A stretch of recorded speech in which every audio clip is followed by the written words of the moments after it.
Larry Clisby joins me on segment 2 of Golden Black Live, and Larry and I have my favorite lunch meetings of the year. We don't talk any basketball, even though we love to do that, but we talk about other things which usually blow me away. But it gets me thinking differently about life in general. But there's a lot to be talking about with respect to Purdue men's basketball.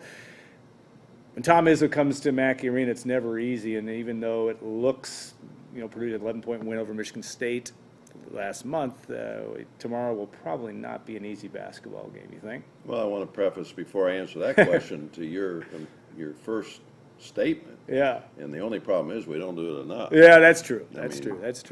Yeah, sometimes it's breakfast. It'd be nice if you'd invite me a few more times I than know. you do. We got to get you on the schedule at least Yes, every other month. I hear you. Go ahead. Yeah, but the fact that Wisconsin lost and now Purdue is in first place and they hold all the tiebreakers, I think it just elevated really the game tomorrow. It was going to be a big game anyway, but I think it'll juice the crowd more, and I think it'll be the game of the year at Mackey Arena, better than Villanova game. There's no love lost between the two programs now, and I think it'll be a very interesting game. Do I think it'll be a tough game? Absolutely. Yeah. Always is with him. Yeah.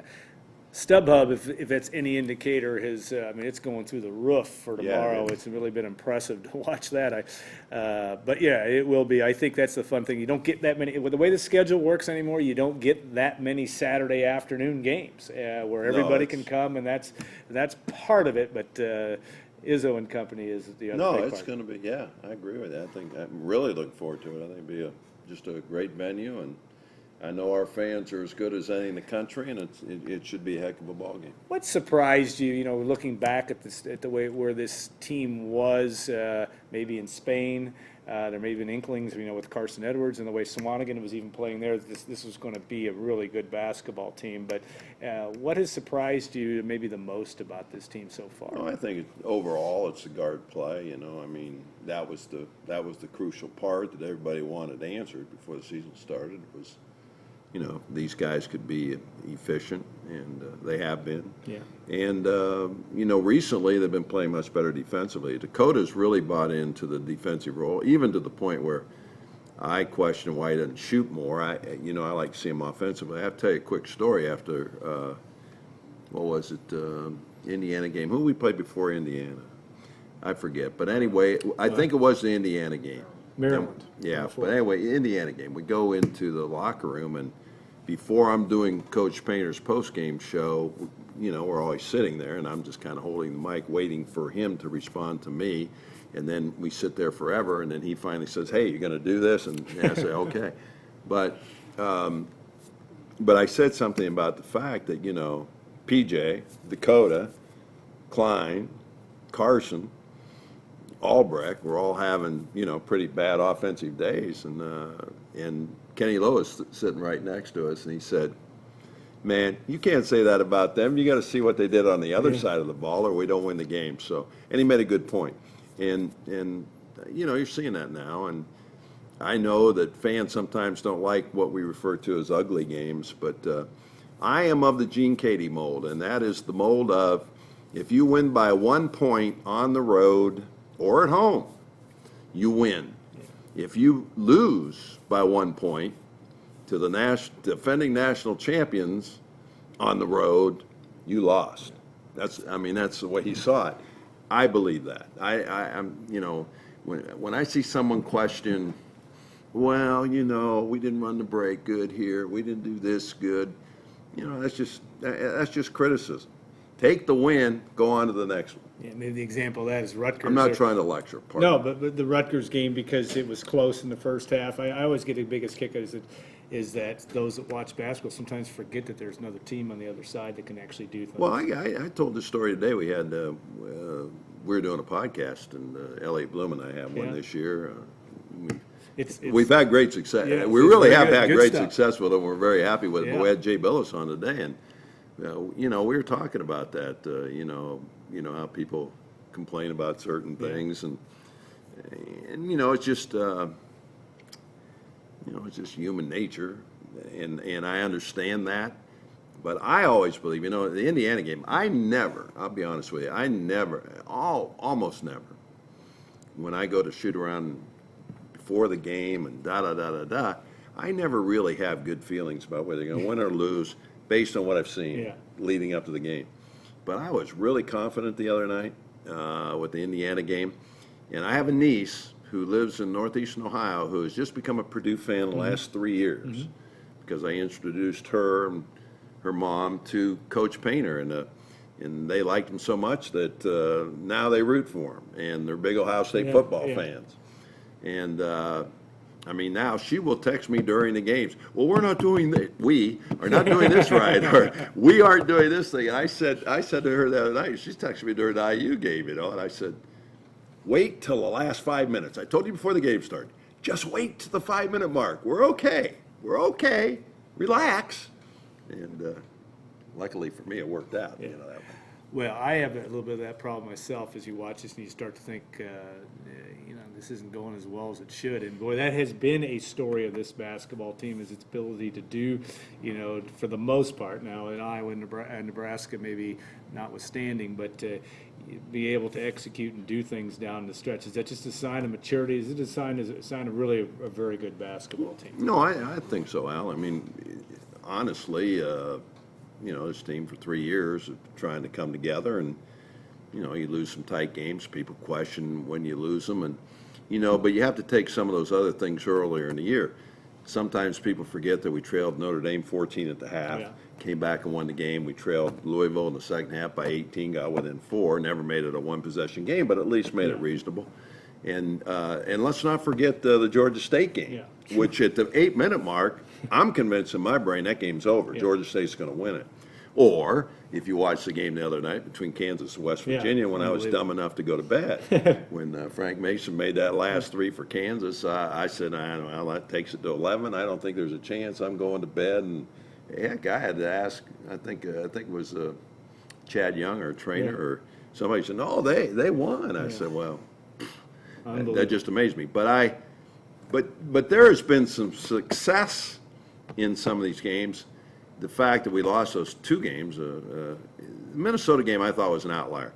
I thought Minnesota hit every shot imaginable. They started the game hitting 8 of 8, as you know, and you know, they were just, I mean, they were just out of, that was just, they played the perfect game on the road to beat a good team. And they did. And they did, exactly. But, you know, the other 2 games, you know, we hated to lose, and we realized that as far as standings are concerned, but I do think this team has learned some things, and I think they're getting better at it. And certainly, I don't think there's a person out there who can say that the press has bothered us one iota this year like it had in the past. So, you know, that's a great improvement. All our turnovers come basically from the front line. Now, you have been around and announced Purdue games with Joe Barry Carroll, with Glenn Robinson, and now you've got Caleb Biggie Swanigan, 3 of the best players, and there have been other great ones, obviously. But guys that were in Player of the Year conversations. Carroll did not win it, but obviously the big dog did, and Biggie might. Put him into perspective in terms of guys you've seen here and also in college basketball. Well, he's pretty impressive. I mean, I love the kid mainly because of his work ethic. A lot of people always ask me about Glenn. You know, Glenn was the best practice player on our team, and that made other players around him, like Konzo Martin, Matt Waddell, Brantley, those guys made them better players because they had to do what the big dog did. And I really think that has had a tremendous effect on this team. I think that the fact that the big man is in the gym all the time and he's focused and wanted to be a captain, he takes a verbal route with these guys. I think it's been a big plus for us. So I have a great deal of respect for him, his work ethic. And, you know, those double-doubles. I mean, any guy can average 19 and 13 in major college basketball today is a heck of a player. Now, let's not forget, though, that Glenn was 30 and 10, and, I mean, he was a different animal and was the best player I've seen in my tenure here. And Joe Barry was pretty good. But this guy's, you know, he's right up there in terms of production and quality. And the other thing that has been so impressive to me is how he's been able to improve his percentage from the field, from the three-point line. I don't mind him shooting. Remember last year in the Big Ten tournament when he took the shot late in the game of the three-point, and everybody's saying, don't take that shot. I thought it was a decent shot. I had no problem with it when it happened. But now, you know, he has that shot. you'd really feel bad he didn't take it. Yeah. You know what I mean? And now he's an 80% free throw shooter too, which is quite amazing. But he's the best rebounder now I've seen here. Now Joe Barry's a good rebounder, but he also was 7 foot in an era where you didn't have 7-footers. Biggie, you know, he has a guy on his own team who's 5 inches taller than him and weighs 40 pounds more than he does. This guy's averaging nearly 13 rebounds a game. So I'm a big fan of his. I love his game. Yeah, I never saw Terry Dischinger play. Some say that he was a great rebounder, but this guy I've never seen anything. They had a lot of like missed it. shots though back Yeah, then. oh yeah, they did. And they did. They're talking about the story about Carl McNulty, who had the 27 rebounds that Swanigan could still get. Well, I was recruited by a guy by the name of Bill Chambers, William and Mary, Yeah. and I would have gone there, but my board scores were so low I couldn't sniff to get into the place, which was one of the great disappointments of my life. Probably people at William and Mary very happy I didn't make it down there. However, having said that, he came to my house and you know he played at William and Mary. He holds the single season or the single game record in college basketball for most rebounds in a game. This guy's only like 6'4". Yeah. 51. 51. 51 in a game. That's 24 more than McNulty. You just And they mentioned. missed a lot of shots. Yes, at that time. exactly. That's Because they why. ran up down the court. They ran up down the court. There's a lot of shots up. You know, they're shooting 40%. Yeah, if that. Yes. Yeah. Right. Yeah, that's when I had not heard that one. 51. 51. Yeah, I talk about it all the time because the guy was in my house. You know, I'm talking to him, and he didn't bring it up. And but I, you know, later found that out. And so when anybody ever brings it up, I say, Google it. You'll find out right away. It's Bill Chambers. You know, and the fact that Swanigan, you know, has been amazing and just relentless on the boards has been one of the great stories. The other one, you know, a guy that you're around these guys a lot, and you see them on and off the court and travel with them. Vince Edwards is a guy that has been terrific at times. At times, he's quiet in his numbers, but what have you seen in him, and how big a role does he have to play in your view for Purdue to get to where it wants to? Well, I don't know. I've said, Alan, many times this year, probably like a lot of fans, I think how we go is how he goes because he brings us that extra element that you know that the big man doesn't. And I've been puzzled a little bit. But Coach Painter, Coach Painter pretty much has been very complimentary of him because when he's had bad games, he basically has directed him, let the game come to you. Yeah, right. And, there's a certain game where you have a zip, but get 8 rebounds, get 5 assists or something like that. Don't turn the ball over and still defend. And you can, and the biggest thing for Coach Painter is when you're not hitting your shots, do something that's going to impact the game. And which I certainly agree with as well. But, I'm puzzled sometimes when he has 26 one night and has 8 the next. I mean, Yeah, no but question about I it. do think, like you said, it is something that the game has to come to him. And there are certain games when it's almost like a roll of the dice. It just doesn't come to him offensively. Exactly, And exactly. I think that's a factor. I never watch him and feel like effort is an issue. I mean, he's I always don't playing either. hard. No, and I agree. And I think that's a big part of the story. Carson Edwards has brought a great dynamic to this team, and it's fun to watch. I mean, this team, I guess I'll ask a 2-part question. How have you felt about Carson, but also the fun teams to watch that you've watched at Purdue over the last 30-some years? This has to rank high, I would think. Yeah, well, what you like about them is they pass well. They have an inside-outside game. They have 2 dominant inside players. They have a 4-man that can shoot it. They're fun to, they shoot from distance, even though they haven't in the last couple of games. I still don't understand why they don't shoot as well at Mackey as they do on the road, but Todd Foster always had that trouble. And, Yeah. every time he got away from Mackey Arena, he could really shoot the ball. It was just amazing. I mean, some places he'd go, he couldn't miss. But having said that, yeah, I like their style of play. And the nice thing is that, if you aren't hitting your shot, and I thought Isaac was fantastic the other night. Yeah, he was. And he made a great statement after the game, and that was, the last 5 teams they're not ever going to be in a situation where they're not going to double us. Yeah. He said, that's the last team that's going to have 1 guy on us. Yeah. And he said, that's not smart. Yeah. I mean, and I don't know why they decided to do it, but the coach said afterwards, hey, they're going to try to take the 3-point game away. That's fine, but you still lose by 19 points. They certainly stayed around. I get that part of it. But when it was all said and done, Haas destroyed them. Yeah. 5 games left for Purdue, all 5 challenges. You glad to see Northwestern going to make the tournament, but boy, that last game also could be just unbelievable. Well, again, the mentality is you have to take them one at a time. Absolutely. The weird thing will be is that I'm pretty convinced Purdue will be favored in all these games Yeah. if Purdue does not have an injury, which would mean that they would be favored in all 18 Big Ten Yeah. games in the course of a season. I don't remember the Yeah. last time that happened. And so when you're favored, then, of course, your fan base and others will say, well, we're supposed to win those games. My thought is, coming up tomorrow, anytime you play Tom Izzo, you play those guys, you already beat them at their place, they'll be ready to play. It's going to be a very difficult game. But you move over to Penn State, forget them for a moment. You play Michigan, Indiana, forget about Indiana for a moment. All right, now you go to Michigan and you go to Northwestern.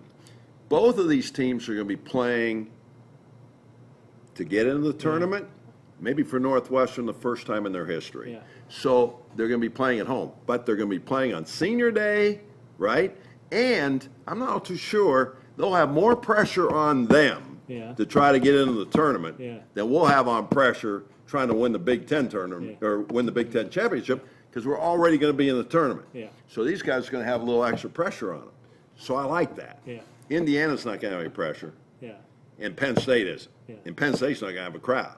So those are the 2 games that scare me the most, are the games where they're not going to be in the tournament, and you got a rival in Indiana. You just come out and start throwing it up. You never know when it'll go in, and so that's my concern. But is it doable? Absolutely. And we also have to understand that Maryland and Wisconsin can still lose some more. So, but by definition, one of them will, because they play each other. Yeah, that's right. And you're in a position. There's no question. You're in a position, in my opinion. You got all the tiebreakers. So I mean, it's a great position to be in, and I just think, hey, let's tip it off. But I will caution our fan base. We're going to have a lot of close games. These aren't. There's not too many routes left on this schedule, in my opinion. I would agree with that very much. All right, Larry, we're going to let you spend another 26 hours getting ready for tomorrow's game and get out and enjoy the sunshine. We'll bring Brian Newbert in for segment 3, talk a little bit more Purdue hoops, a little Purdue recruiting as well. And we will take a short break and be back on Gold and Black Live.